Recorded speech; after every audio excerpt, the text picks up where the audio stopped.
போன எபிசோடோட கடைசியில எப்படி முடிச்சிருந்திருப்பாங்க, அந்த சின்ன பொண்ணை ஒரு மான்ஸ்டர் தூக்குற மாதிரி முடிச்சிருந்திருப்பாங்கல்ல. அது போக நம்ம ஹீரோயினோட அண்ணனையும் ஏதோ ஒண்ணு இழுக்கிற மாதிரி காமிச்சு முடிச்சிருந்திருப்பாங்க. இந்த எபிசோடோட ஸ்டார்டிங்லயே இந்த கொரியன் டீச்சர் தான் நம்ம ஹீரோயினோட அண்ணனை அந்த மான்ஸ்டர்ட்ட இருந்து காப்பாத்துறதுக்காக காருக்கு கீழே இழுத்திருந்திருப்பான். சோ அமைதியா காருக்கு அடியிலேயே இருந்துக்கிறாங்க. அப்ப பாத்தீங்கன்னா அந்த ஸ்பீட் மான்ஸ்டர் இருக்குதுல்ல, அது இவங்கள தேட ஆரம்பிக்குது. எங்கடா போனானுங்க, இங்கதானே இருந்தானுங்கன்னு பாத்துட்டு இருக்கும்போது ஹீரோயினோட அண்ணனுக்கு ஒரு ஐடியா வருது. அதாவது அவன் வரும்போது கையில ஒரு 10 சாவி எடுத்துட்டு வந்திருப்பான். அதாவது இங்க இருக்கிற கார் சாவிங்கள அதுல ஒரு காரோடைய பட்டனை அமுக்குனதும் தூரத்துல நிக்கிற கார்ல கிங் சத்தம் கேட்க ஆரம்பிக்குது. இந்த சத்தத்தை கேட்டதும் அந்த ஸ்பீட் மான்ஸ்டர் வேகமா போய் அந்த கார் கிட்ட போய் நிக்குது. சோ இதை யூஸ் பண்ணி தப்பிச்சிடலாம்னு இன்னொரு கார் கீ அமுக்குறாங்க. அது வேகமா அந்த கார் கிட்ட போகுது. இந்த மாதிரி பட்டனை அமுக்க அமுக்க அந்த மான்ஸ்டர் அந்த கார் பக்கத்துல போகும்ல. சோ இவங்க அந்த கேப்பை யூஸ் பண்ணி அப்படியே வெளியில வராங்க. அப்ப பாத்தீங்கன்னா நம்ம ஹீரோவையும் காப்பாத்தி அப்படியே கூட்டிட்டு வந்துட்டு இருப்பாங்க. அப்ப திடீர்னு ஸ்லிப் ஆகி கீழே விழும்போது சத்தம் கேட்டுருது. அந்த மான்ஸ்டர் இவங்கள பாத்துருது. அவ்வளவுதான், வேகமா இவங்களை வந்து அட்டாக் பண்ண வரவும் டமால்னு வந்து அந்த மான்ஸ்டர் மேல ஒரு கார் மோதுது. யாருன்னு பார்த்தா நம்ம ஹீரோயினோட அண்ணன் தான். டக்குன்னு காருக்குள்ள வந்து ஏறுங்கன்னு சொன்னதும் எல்லாரும் வந்து காருக்குள்ள ஏறிடுறாங்க. அப்ப பாத்தீங்கன்னா வேகமா கார் போக இந்த காரோடைய சத்தம் கேட்டு அங்க சுத்தி இருந்த எல்லா மான்ஸ்டரும் இவங்களை வந்து அட்டாக் பண்ண ஆரம்பிக்குது. இந்த சீன்லாம் சும்மா வேற லெவல்ல இருக்கும். அதுல ஒரு மான்ஸ்டர் என்ன பண்ணுதுன்னு பாத்தீங்கன்னா அந்த அரை ட்ரௌசர் பொண்ணுடைய முடிய பிடிச்சி தொங்கிட்டே வருது. அப்ப அந்த கொரியன் டீச்சர் இருக்காங்கல்ல, அவன் ஒரு கத்தி எடுத்து மன்னிச்சுக்க அரை ட்ரௌசர் அப்படின்னு சொல்லி அவளுடைய முடியவே வெட்டிடுறான். சரி, தலைக்கு வந்தது முடியோட போச்சுன்னு இந்த அரை ட்ரௌசர் ஒரு மான்ஸ்டரை போட்டு அடிச்சுட்டு அங்க இருந்து வேகமா கார்ல போறாங்க. ஏகப்பட்ட மான்ஸ்டர் இவங்க வந்து துரத்திக்கிட்டே இருக்குது. மேல இருந்து எல்லாம் கைய விடுது. இருந்தாலும் அதெல்லாம் வெட்டிக்கிட்டு கடைசியில ஒரு மண்ணு மலையா வந்து மோதி வண்டி நின்னுருது. இன்னும் அப்பார்ட்மெண்ட்டுக்குள்ள போறதுக்கு கொஞ்சம் டிஸ்டன்ஸ் தான் இருக்குது. சோ நம்ம கேங்ஸ்டர் முன்னாடி வந்து எல்லா மான்ஸ்டரையும் போட்டு பழக்கிறான். பின்னாடி அந்த கொரியன் டீச்சர் பாத்துக்கிறான். அப்ப பாத்தீங்கன்னா ஒரு மான்ஸ்டர் அட்டாக் பண்ணாரவும் இந்த கண்ணாடி தாத்தா இருக்காருல, அவர் அந்த இடத்துக்கு வந்து இந்த தீ விடுற மிஷினை எடுத்து அந்த மான்ஸ்டர் மேலேயே அடிக்க அது அப்படியே எரிஞ்சு பொசிங்கிறது. தீப்பட்டதான் மான்ஸ்டர் செத்து பெருமே, அதான் பக்கத்திலேயே வராதுல்ல. அந்த கேப்பை யூஸ் பண்ணி இவங்க அப்படியே உள்ள வந்துடுறாங்க. இந்த சைடு என்ன ஆகுதுன்னா, அந்த சின்ன பொண்ணு அந்த ஸ்பைடர் மான்ஸ்டர் தூக்கி நிப்பாட்டி இருக்கும்ல, இதை பார்த்ததும் அந்த பேஸ்மெண்ட்ல இருக்கிற யாருமே போய் ஹெல்ப் பண்ற மாதிரியே தெரியல. அப்ப இந்த நர்ஸ் மட்டும் வழியை விட நான் போய் ஹெல்ப் பண்ண போறேன்னு சொன்னதும் அந்த பையன் இருக்கான்ல, அவன் நீ போனீங்கன்னா உடனே கொண்டுரும் அப்படி இப்படின்னு சொல்ல, இப்பதான் நம்ம ஹீரோயினோட என்ட்ரி. என்னடா நீங்க இவ்வளவு நாள் ட்ரைனிங் எல்லாம் எடுத்தீங்க அப்படி இப்படின்னு அந்த பசங்களை கழுவி ஊத்திட்டு நம்ம ஹீரோயினும் நர்ஸும் மட்டும் அவங்களை காப்பாத்துறதுக்காக வெளியில வராங்க. இங்க பாத்தீங்கன்னா அந்த மான்ஸ்டர் மேல இருக்கிற கைத்திலேயே வசமா மாட்டிருக்கும். சோ அது புடுங்கவும் பொத்துன்னு அந்த சின்ன பொண்ணு கீழே வந்துடுறா. சோ வேகமா நகர்ந்து போன்னு அந்த சின்ன பொண்ணை அனுப்பி வச்சுட்டு இந்த ஹேண்டிகேப்டு பையன் நகர முடியாம நகர்ந்து வந்துட்டு இருக்கும்போது அந்த மான்ஸ்டர் இவருடைய கால்லயே வந்து குத்திருது. இந்த டைம் அந்த 2 சிங்க பெண்களும் இந்த மான்ஸ்டர் கால்ல மாட்டின கயிறோட இன்னொரு இன்ச்சை வந்து பிடிச்சி இழுக்க ஆரம்பிக்கிறாங்க. அதனால அந்த மான்ஸ்டர் அப்படியே பின்னாடி வர ஆரம்பிக்குது. ஆனா பாத்தீங்கன்னா அது மான்ஸ்டர் ஆச்சு. சோ பயங்கர ஃபோர்ஸ்ல முன்னாடி வைக்கவும் இந்த 2 பொண்ணுங்களாலையும் கட்டுப்படுத்த முடியல. அப்பதான் மத்த சிங்க பெண்களுடைய என்ட்ரி. எல்லாரும் வந்து கயிறை பிடிச்சி இழுக்க ஆரம்பிக்கிறாங்க. இதுல சோகமான விஷயம் என்னன்னு பாத்தீங்கன்னா, அங்க இருக்கிற ஒரு பையன் கூட வரல. அப்புறமா இவங்க மட்டும் கயிறை பிடிச்சி இழுத்துட்டு இருக்கும்போது இந்த சின்ன பொண்ணு ஒரு ஐடியா பண்ணி இந்த தீயெல்லாம் அடிச்சு வச்சிருந்திருப்பாங்கல்ல ஒரு பாட்டில்ல, அதை எடுத்து இந்த மான்ஸ்டர் மேலேயே எரியறா. அந்த மான்ஸ்டரும் எரிய ஆரம்பிக்குது. அதனால பயங்கரமா ஆட்ட ஆரம்பிக்குது. சோ இந்த பொண்ணுங்களால கண்ட்ரோல் பண்ண முடியல, அப்படியே கயிறை விட்டுறாங்க. அதனால வேகமா ஹேண்டிகேப்டு பாய் அட்டாக் பண்ண வரவும் கரெக்டா நம்ம ஹீரோவோட என்ட்ரி. நேரா வந்து அந்த மான்ஸ்டர் கூட சண்டை போட ஆரம்பிக்கிறான். மாத்தி மாத்தி அடிச்சுக்கிறாங்க. நம்ம ஹீரோவுக்கு அடிபடுது. இப்ப பாத்தீங்கன்னா அவனுடைய கண் அப்படியே பிளாக்கா மாறி அவன் கையில அந்த ஸ்டிக் வச்சிருந்திருப்பான்ல, அதை எடுத்து அந்த மான்ஸ்டர் மேலேயே குத்துன்னு குத்தி கடைசியில அந்த மான்ஸ்டரை சாகடிக்கிறான். இங்க இருந்த எல்லாருமே அப்படியே மிரண்டு போயிடறானுங்க. இதை பார்த்ததும் நம்ம ஹீரோவும் அவனுடைய வேலை முடிஞ்சிருச்சுன்னு நினைச்சு எப்பதான் நம்ம ஹீரோவை ஒரு ரூம்ல அடைச்சு வச்சிருந்திருப்பாங்கல்ல, அந்த ரூமுக்குள்ள போக போறான். அப்போ இந்த பேஸ்மெண்ட்ல ஒரு பொண்ணு இருப்பா. அவளை பாத்தீங்கன்னா யாரு கூடயும் பேசவே மாட்டா. அவ நம்ம ஹீரோ முன்னாடி வந்து நின்னு சாரி நாங்க எல்லாருமே உன்னை கஷ்டப்படுத்திருக்கோன்ற மாதிரி சொல்லவும், ஹீரோயினோட அண்ணன் இருக்கான் பாத்தீங்களா, அவன் இந்த இடத்துக்கு வந்து எங்க இருக்கணும்னு நீயே சூஸ் பண்ணிக்கலான்ற மாதிரி சொல்லவும் நம்ம ஹீரோ அப்படியே கதவை மூடுறான். அப்படின்னா நம்ம ஹீரோ எல்லாரும் கூடயும் இந்த பேஸ்மெண்ட்ல இருக்க போறான். அப்படியே கட் பண்ணி இந்த நர்ஸை காமிக்கிறாங்க. இப்போ எல்லாத்துக்கும் அடிபட்டு இருக்கும்ல, அதனால எல்லாருக்கும் ட்ரீட்மெண்ட் கொடுத்துட்டு இருக்கா. கடைசியா நம்ம கேங்ஸ்டர் கிட்ட வந்து அந்த பாக்ஸ் வச்சு நீயே போட்டுக்கோன்னு சொல்லிட்டு போகும்போது என்ன நினைச்சான்னு தெரியல, மறுபடியும் கேங்ஸ்டர் கிட்ட வந்து அப்ப பாத்தீங்கன்னா நம்ம கேங்ஸ்டர் சிகரெட் பிடிச்சிட்டு இருந்திருப்பான். என்ன நீ சாகணும்ன்ற மாதிரி நினைச்சிட்டு இருக்கிறியா,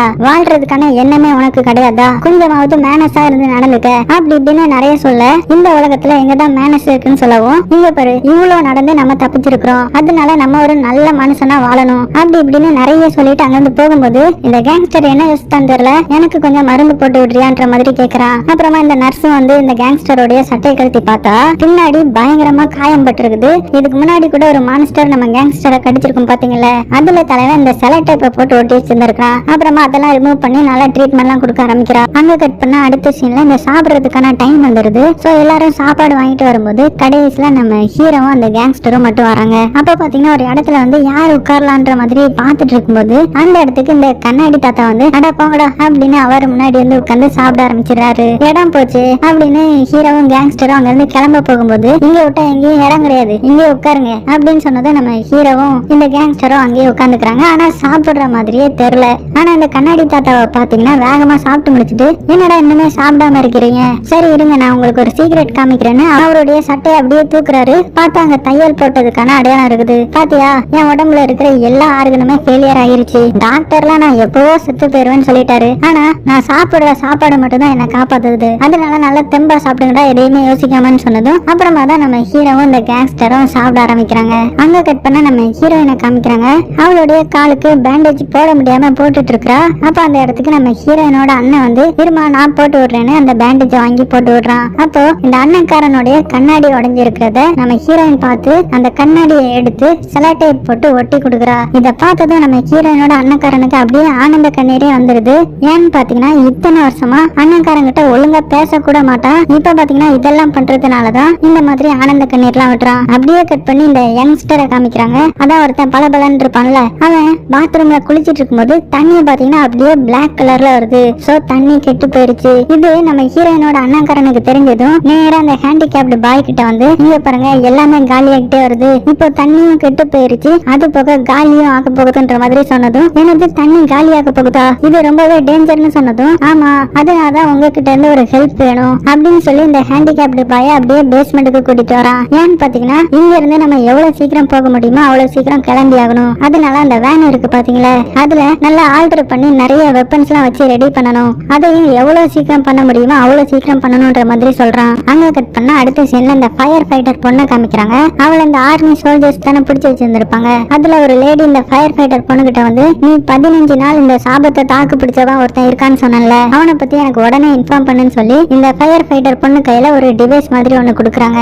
அங்க கட் பண்ண அங்க ஹீரோயினோட அண்ணன் என்ன சொல்றான்னு பாத்தீங்கன்னா இன்னும் 5 நாளைக்கு மட்டும்தான் சாப்பாடு இருக்குது, அதனால நம்ம கண்டிப்பா வெளியில போய் சாப்பாடு எடுத்துட்டு வந்தே ஆகணும். சோ நான் ஒரு பிளான் வச்சிருக்கேன்னு அவனுடைய பிளான சொல்ல ஆரம்பிக்கிறான். அதாவது இந்த ஹேண்டிகேப்டு பாய் இந்த வேனை ரெடி பண்ணுவாரு. சோ அதுல அடிபட்டாலுமே சாகாத நம்ம ஹீரோ போய் ஆகணும். அடுத்தது நம்ம ஹீரோ கூட இந்த கேங்ஸ்டரும் போய் ஆகணும்ன்ற மாதிரி சொல்றான். எனது நானா அப்படின்னு கேட்கும்போது ஆமா நீ தான் கொஞ்சம் தைரியசாலி, அதனாலதான் நீ போய் ஆகணும், நீ இது வரைக்கும் பண்ண பாவத்துக்கு எல்லாம் பரிகாரம் செய்யணும்னு தோணுச்சுன்னா நீ போயிட்டு வரணும்ன்ற மாதிரி சொல்லிட்டு அங்க இருந்து கிளம்பிடுறான். இப்ப பாத்தீங்கன்னா இந்த கேங்ஸ்டர் இங்க இருக்கிற எல்லாரு கூடயுமே நல்லாவே பேச ஆரம்பிக்கிறான். அதுவும் இந்த கொரியன் டீச்சர் கூட ரொம்பவே க்ளோஸ் ஆகிக்கிறான். அப்படியே கட் பண்ணி நம்ம ஹீரோயினை காமிக்கிறாங்க. ரெஸ்ட் ரூம்ல இருந்துட்டு இருக்கும்போது வெளியில இந்த அரை ட்ரௌசர் பொண்ணு வந்து பயங்கரமா கதவை தட்டுறா. என்னடா அது பாத்ரூம்ல கூட நிம்மதியா இருக்க விட மாட்டான்னு வெளியில வந்து பார்த்தா அந்த அரை ட்ரௌசர் பொண்ணு மயக்கமாகி கிடக்குறா. உடனே கத்தி எல்லாரையுமே கூப்பிடுறா. எல்லாரும் வந்துடுறாங்க. அதுல நம்ம ஹீரோயினோட அண்ணன் இந்த அரை ட்ரௌசர் பொண்ணுக்கு என்னதான் ஆச்சுன்னு செக் பண்ணி பார்க்கும்போது அவளுக்கு அப்பெண்டிக்ஸ் இருக்குது. சோ இவனுக்கு எப்படி தெரியும்னு பாத்தீங்கன்னா இவனும் மெடிக்கல் ஸ்கூல்ல தான் படிச்சிருந்திருப்பான். ஆனா காசு இல்லாத காரணத்தினால பாதிலே டிராப் பண்ணி இருந்திருப்பான். அதனாலதான் கரெக்டா அந்த பொண்ணுக்கு அப்பெண்டிக்ஸ் இருக்குது. அது போக உடனே ஆபரேஷன் பண்ணலாம்னா அந்த கட்டி வெடிச்சு அவளுடைய உடம்பு ஃபுல்லா பாக்டீரியா பரவி அவ செத்து போயிருவான்ற மாதிரி சொல்றான். இப்ப அவங்களுக்கு ஒரே ஒரு வழிதான் இருக்குது,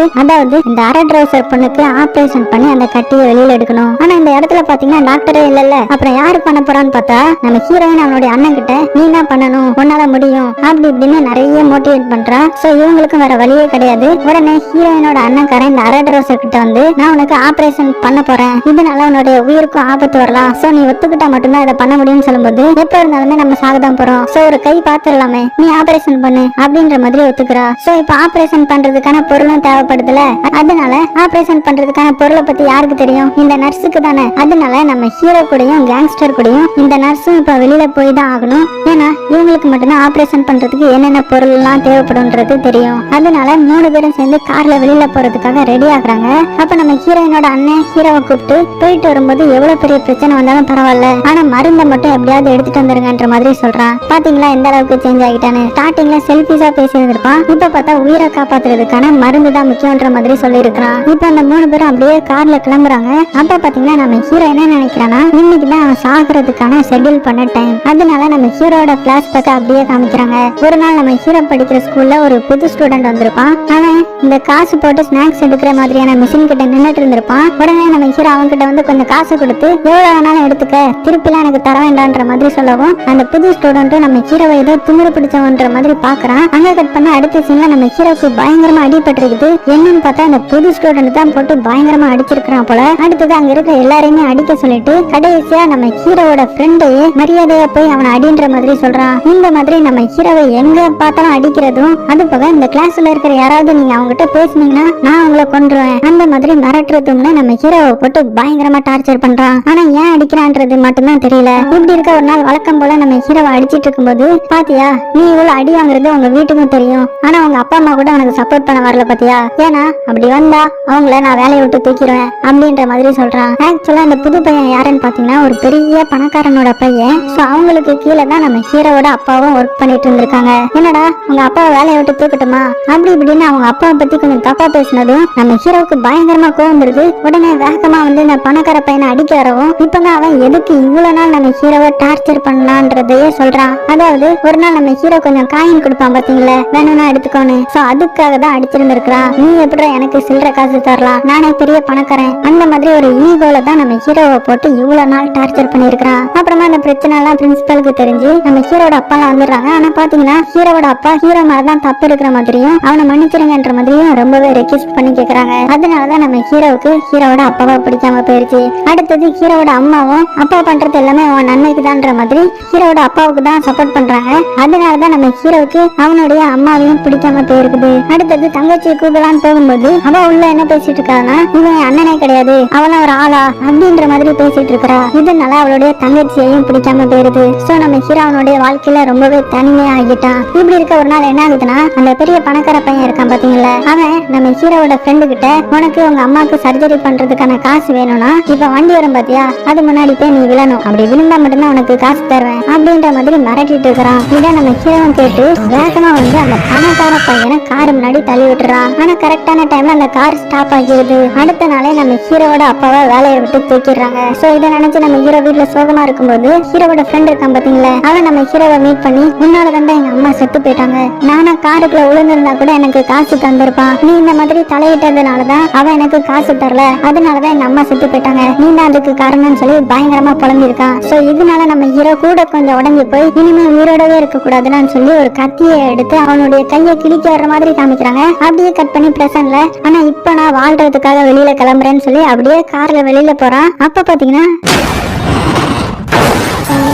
இந்த மாதிரி இவங்க வந்த கார் உருண்டு உருண்டு வந்து விழுகுது. சைட்ல பாத்தீங்கன்னா ஏதோ பெரிய ஜியான் மான்ஸ்டர் நடந்து வர்ற மாதிரி சத்தம் கேக்குது. ஆனா காட்டல, அதோட தொடரும்னு போட்டுட்டாங்க. அடுத்த எபிசோட்ல தான் என்ன ஆச்சுன்னு தெரியும். சோ இந்த எபிசோடு எப்படி இருந்துச்சுன்றத மறக்காம கீழே கமெண்ட் பண்ணுங்க. அது போக இந்த ஸ்வீட் ஹோம் எபிசோடு உங்களுக்கு ரொம்பவே பிடிச்சிருந்துச்சுன்னா மறக்காம ஒரு லைக் பண்ணுங்க. அப்பதான் நிறைய பேருக்கு போய் சேரும். சேஃபா இருங்க, உங்களுக்கு பிடிச்சவங்கள ரொம்ப ரொம்ப சேஃபா பாத்துக்கோங்க.